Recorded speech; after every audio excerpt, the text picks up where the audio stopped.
Samsung has sold millions of units of its handsets worldwide, and the brand has become synonymous with the Android operating system. But in today's mobile market, competition is rife and demand is high. So you need to create something extraordinary to stand out.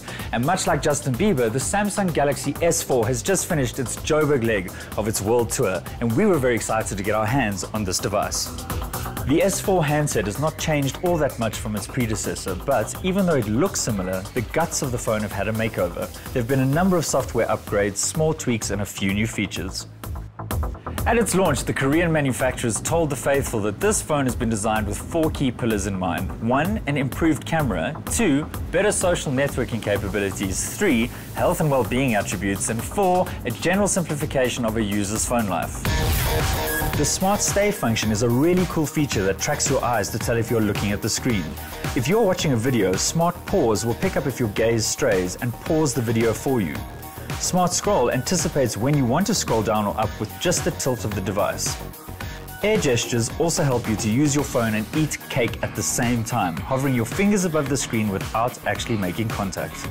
The guts of this beast include an octa-core 1.6 GHz processor, and yes, you heard me right, an octa-core processor, as well as 2 gigs of RAM, and it's all running Android Jelly Bean 4.2.2.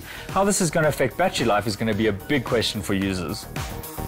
The camera is a 13 megapixel monster and might just mark the moment that Samsung nailed pictures. The phone also has some bespoke apps that'll help you process your snaps, and Samsung claims the results will be good enough to print.